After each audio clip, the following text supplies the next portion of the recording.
Okay, thank you so much for joining me today. I'm here with Secretary Jerome Lockridge, Patty Davis, who's the president of the Oklahoma Hospital Association, and then we have Dr. Mo Som from OSU Medicine, and I also have Lieutenant Colonel Yolanda Murray from the Oklahoma National Guard with me today to give us an update. But we're here to talk about our comprehensive hospital surge that we've been putting together over the last month. It's designed to make sure Oklahoma is fully prepared to handle any surge in our hospitals and to our healthcare system. Before I get into the specifics, I wanted to share a few updates. As this is Easter weekend, I want to remind Oklahomans that my Safer at Home order applies to any groups of 10 or more. Churches are doing an excellent job of innovating, and I will be watching church online on Easter Sunday with my family in our living room. I know these are very difficult times for people who have lost loved ones, and my heart breaks for anyone who's having to deal with this tragedy at this time. But it is imperative that we limit gatherings to 10 or more. Many funeral homes have been offering ways so many friends and families can gather virtually. I want to thank those funeral home industry, the funeral homes, for continuing to innovate and making it a safe way for those to grieve. I want to be clear about nursing homes. My executive order limited visitors to nursing homes, but by no means did it limit the end-of-life visitations. So please do not limit loved ones from visiting their loved ones at the end of their life. Now I want to update you on where we are against the fight against COVID-19. We're seeing tremendous evidence right now that our social distancing, all of my executive orders are working. We are flattening the curve in Oklahoma.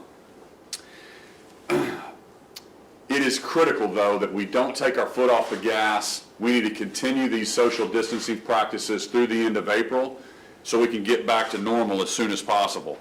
So remember, stay at home if you can, limit your trips to essential businesses, and limit one person to the grocery store if possible. On testing, we have currently tested in Oklahoma 22,000 individuals. We have more than 70 mobile test sites set up all across our state. One of our private labs here in Oklahoma, RML, will be doing their 5,000th test today. I'm just so thankful for all the testing that we've put together in a short amount of time in our state. COVID-19 has caused many challenges, but it's also created great partnerships. I really appreciate those partnerships with all of our private labs, both of our universities for really standing up their testing capacity. I want to remind Oklahomans that if you have symptoms of a temperature of 100.4, if you have shortness of breath or cough, or if you've been exposed to someone that's tested positive for COVID-19, I want you to get tested. Remember, you can call your primary care physician, you can call 211, or you can go to coronavirushealth.ok.gov to find out where you can get tested. We currently have 1,600 positive cases in our state, but 790 people have already recovered. I'm also cautiously optimistic regarding our trends in hospitalizations. We have remained flat for the last 11 days in our hospitals, COVID patients hospitalized all across our state. That's a good trend that our modelers are continuing to update. But now is not the time to stop the social distancing. It is working, and we've got to continue that effort through April 30th. The IHME model that the White House Task Force references shows that Oklahoma is flattening our curve. I wanted to show this map to you. We are projected to see 1,115 beds needed. That's what the model shows. Even on the high end of the model, around 2,698 beds, the great news is Oklahoma has 4,633 hospital beds specifically designed for COVID patients in the state of Oklahoma. So we have created tremendous capacity. We're in good shape. The next graph shows 229 ICU beds needed. Oklahoma, we have 3 times that many ICU beds available in the state of Oklahoma. Even on the high end of the peak, we're still in good shape. When it comes to ventilators, our last graph I wanted to show you, we're projected to need 195 ventilators at our peak. But Oklahoma, we are very well prepared. Our team has been searching around the globe for more ventilators, and we have almost 1,800 total ventilators available in the state of Oklahoma, more than we're going to need even in the large end of the peak. Even with what the IHME model projects as the worst case scenario, I just want to remind Oklahomans, we are in good shape in the state of Oklahoma on total beds, ICU beds, and ventilators. Our state health department has also been working, and I've been asking the modelers at the University of Oklahoma and Oklahoma State University and the state health department with their epidemiologists to continue to revise the models from the data we're seeing on the ground in the state of Oklahoma. And I want to remind Oklahomans, that's the way that we will make decisions in our state, is based on the scientific data and the health experts that are advising us. The state model moves the peak up to April 21st, but shows we'll need fewer hospital beds, but more ICU beds, but still well under Oklahoma's current capacity. Either way, we're in good shape, and that's been my #1 goal, and the Governor's Solutions Task Force is to make sure that Oklahoma is prepared for any inevitable peak. But I want you to know that just because the models continue to look better over time, we have to keep our guard up. You know, in Oklahoma, we love our weather forecasts, and despite how many talented meteorologists we have across our state, we know that forecasts can change over time. And the hook echo doesn't always drop a tornado. That's why my Governor's Solution Task Force has been working so hard on this detailed, comprehensive plan to plan for the worst. I hope we never have to use it, but I want you to know that we will be prepared in the state of Oklahoma. Before I turn it over to others on my task force, I want to thank all of our wonderful hospitals, our doctors, our nurses, our healthcare professionals, our first responders around the state for everything that you've been doing. You know, most of our hospitals have had to make some really tough decisions, financial decisions, by foregoing elective surgeries to protect the PPE in case of this surge. So I want to thank the hospitals specifically and what they're doing to get ready for this surge. They've done a tremendous job. We asked them to surge up to make sure that we have the capacity for Oklahomans, and they've done a really good job. And I wanted to bring up Patty Davis. She is president of the Oklahoma Hospital Association to give you an update and tell you some of the great things that our hospitals have been doing. Patty, will you please come forward?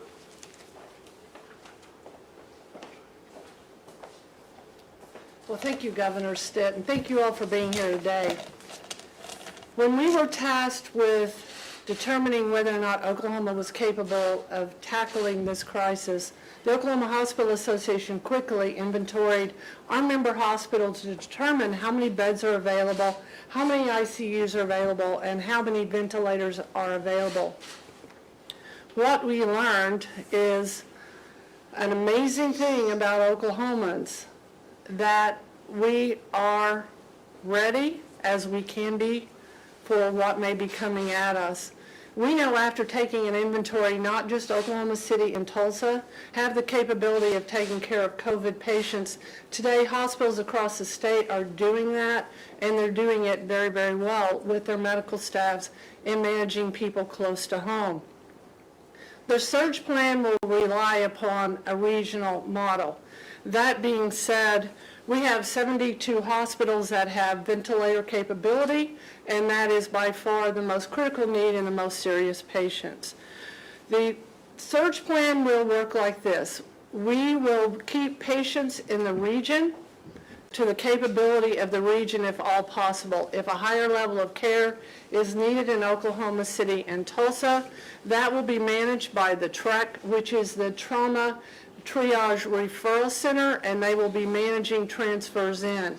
We want to be very clear that we believe all healthcare facilities will be playing a role in this surge, because even if a hospital is not ventilator capable, then we know that a hospital patient not needing a ventilator could go back to a lesser care site. In fact, you may say, why are we here today at OSU? Because after determining this regional concept, we know that our hospitals have the beds and have the capacity, but being in the abundance of caution, we're looking at what would happen if all the hospitals reached the capacity. So there'll be 2 facilities, 2 in the Tulsa area, 2 in the Oklahoma City area that will be considered should hospital capacity reach maximum peak. There will be 1 COVID, there will be 1 non-COVID. But make no mistake, every hospital with the capacity to take care of COVID will be. Oklahoma State University Medical Center will be that center in Tulsa, and the Oklahoma City site will be announced very soon. Our regions are based on the trauma regions. That's also our Homeland Security regions. We already have people in place working in those regions together regarding emergency medical personnel, hospitals, and doctors. So it makes sense to follow an already established region. Hospitals are already planning. As you know, hospitals have discontinued elective surgery to save PPE, as Governor Stitt laid out. But we also know that the surge is coming. So we are preserving our PPE for our workers when we know we are absolutely going to have it. So I'd like to say thank you to the folks that have helped us put this plan together with the National Guard, the Oklahoma State Health Department, and my team at OHA. And at this time, I'd like to turn this over to Dr. Mo Som, who's the Chief of Staff of OSU Medical Center. Dr. Som?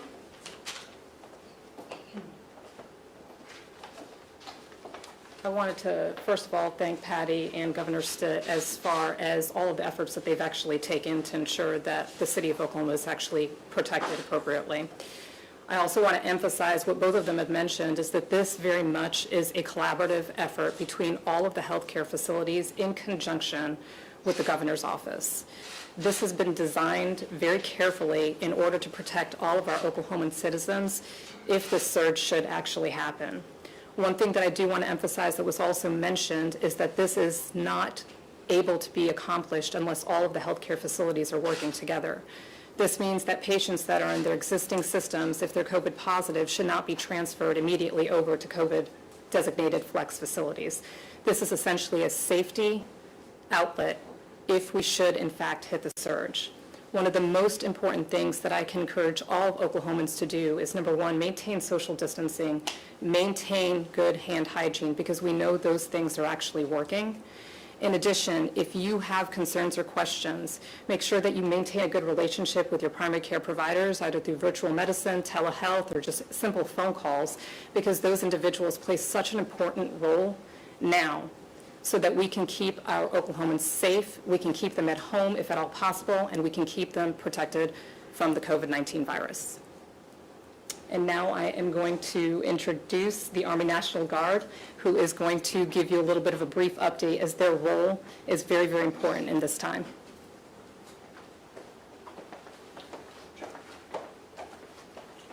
Thank you, Dr. Som.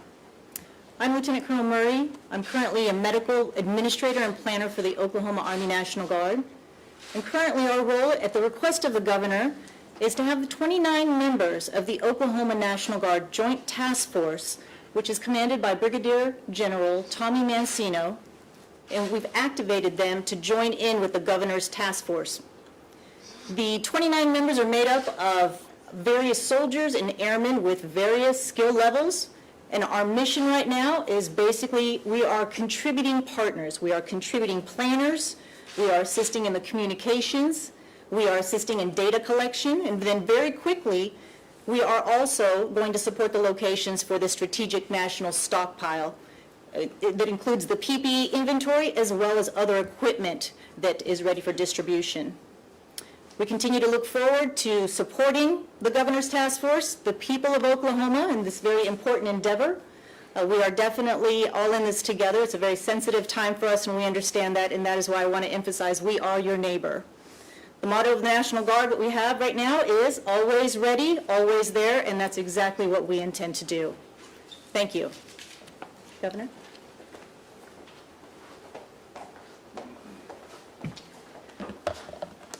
Thank you, Lieutenant Colonel Murray. Dr. Somm, appreciate that. Patty, thank you for your comments. You know, I want Oklahomans to know that we are prepared for whatever may come.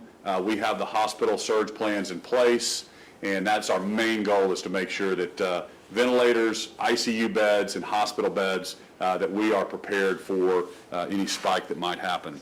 I also want our healthcare community to know that we will be holding online information training sessions about this surge plan over the Echo platform. So please be watching looking at your email, and we'll be sending you that out so you can dial in if you have questions. Oklahoma, we all have a job to do right now. We can all play a role in making sure that we remain safe. So stay home if you can. Be responsible about your trips to the store by only sending one person, and make sure you continue to practice all the social distancing that we've laid out. You know, we are going to get through this together, so stay home, stay safe, and stay strong. So God bless you. Have a great weekend, and we'll be back in here to update you again next week. Let me open it up to a few questions for myself and the team. Yes, sir.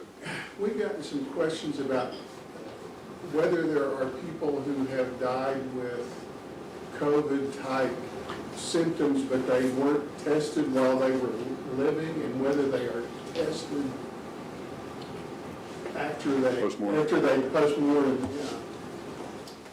I'll let, Dr. Somm. Great question in regards to if individuals are actually dying with potentially COVID-type illnesses, but they may not have been tested.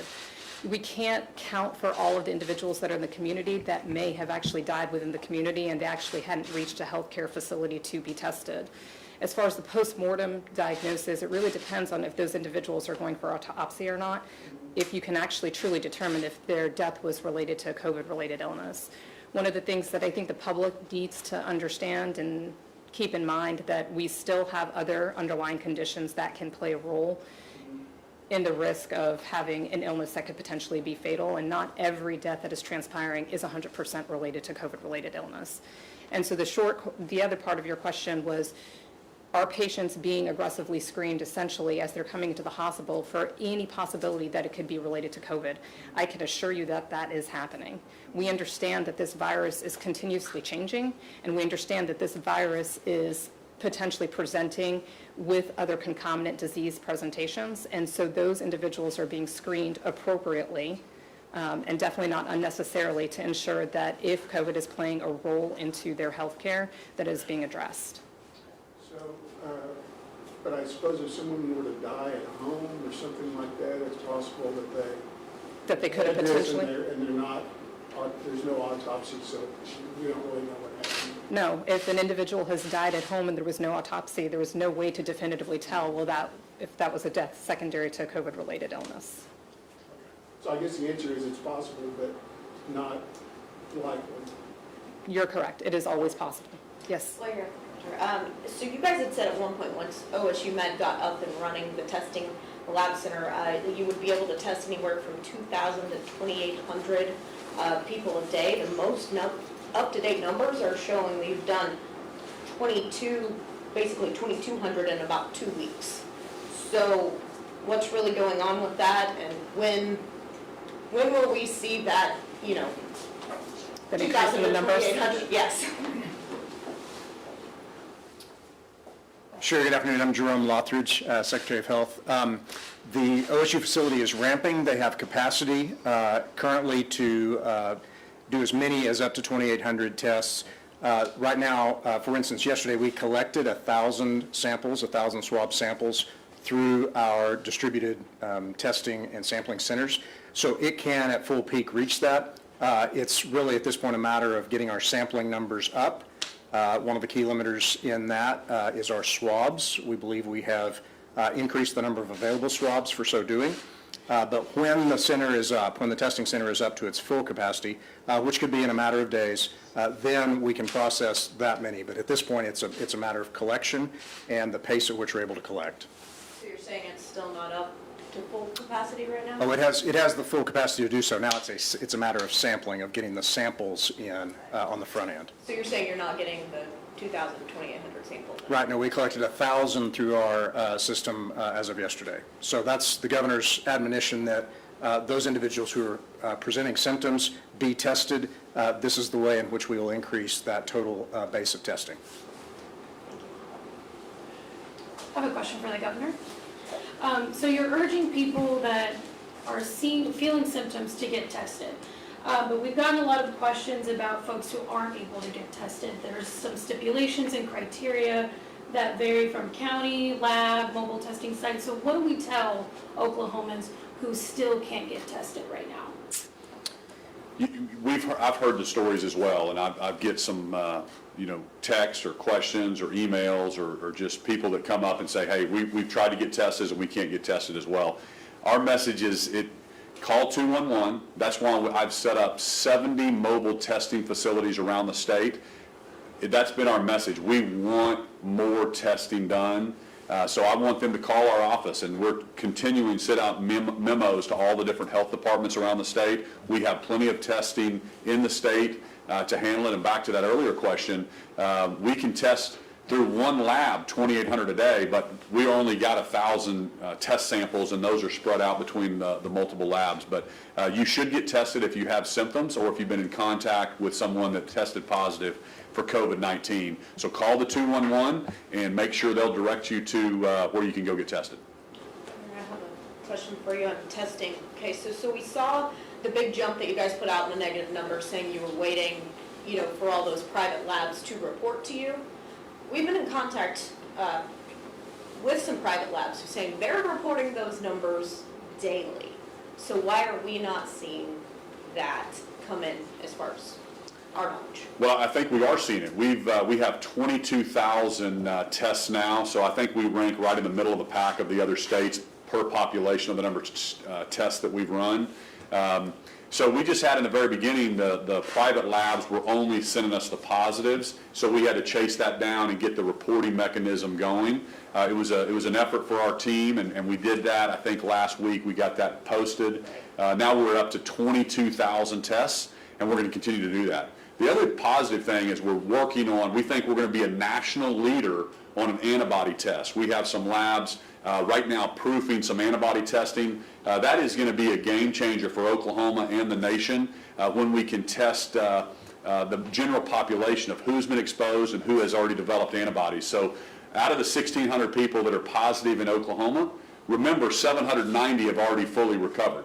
And so we need that information out there as well to get everybody back to work. And so we're working on that. We need more data, of course. But those are going to be some things that will help us get back past this and get this in the rearview mirror. Along those same lines, you had said you had to go get that data from the private labs. So those backdated negative tests, you said went back to early February.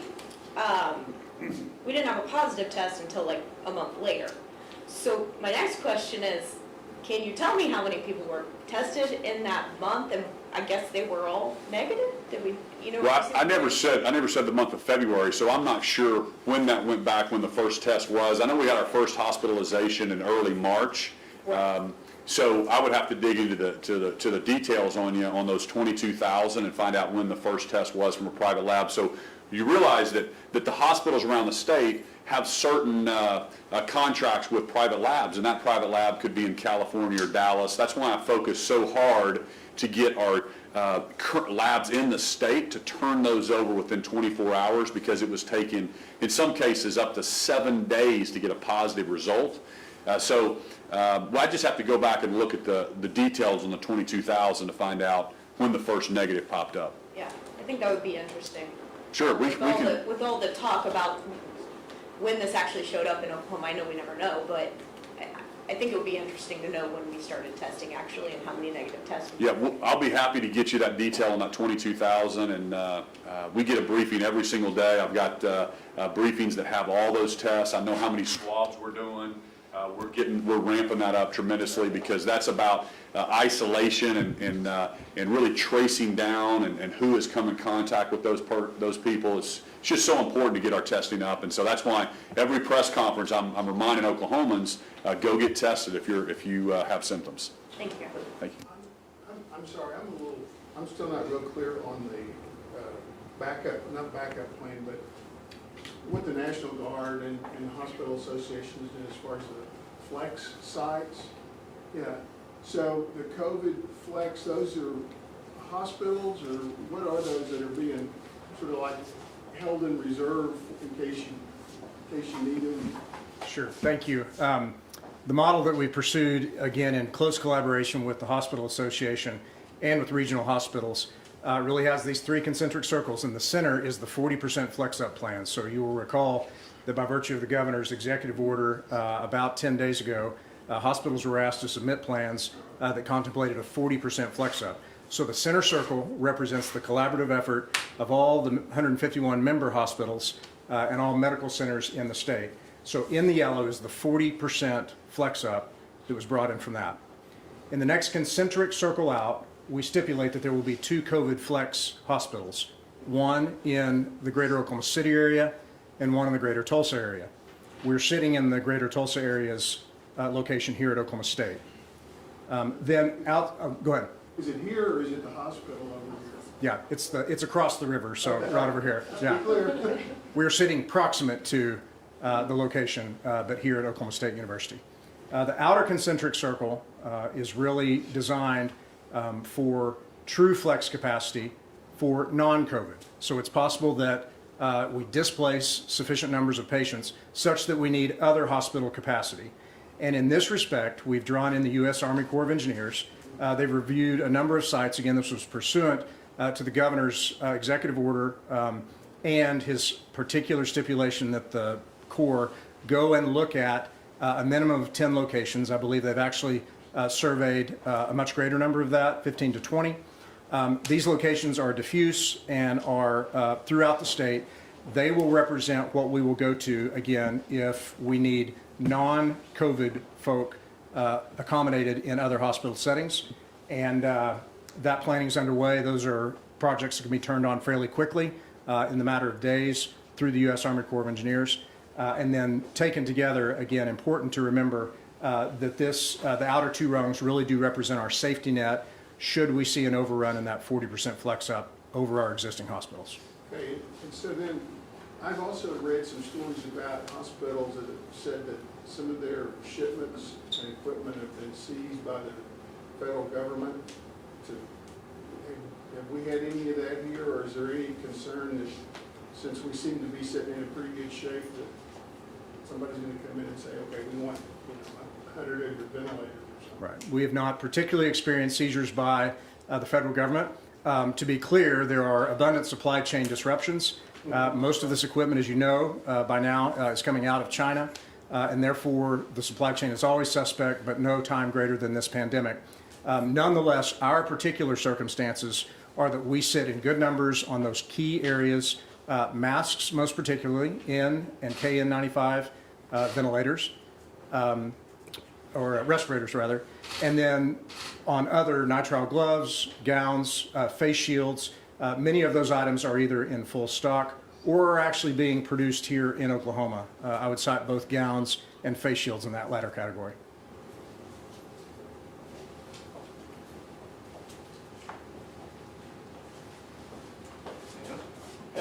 quickly, per your understanding, how quickly can people go get a test and get a result? What we hear is that people, even with symptoms, are being turned away, and then when they're tested, it's a week to get the result back. So what's your understanding about what's supposed to be happening? Why is there a gap between what we hear and what you say should be happening? Well, if you're hearing that people are being turned away for testing if they have positive, I want to know the specifics so I can call that hospital or that testing. Remember, Oklahomans, call 211. They're going to send you to a mobile site. We have 70 sites set up across the state, almost in every county. So we want to make sure it's accessible for Oklahomans. If we're not testing Oklahomans, I want to know specifics so we can get a hold of those hospitals. I can't be any more clear. We have the testing in the state. If you have symptoms or if you've been in contact with someone with COVID-19 that's tested positive, we want you to get tested. So I can't be any more clear about that. We have the testing. We should be able to get those tests back within 24 hours. Our labs are running within 5 hours. So if we get it in that day, we're probably going to get you the results the very next day. Well, thank you so much for being in here, and thank you, Oklahoma. We are going to get through this.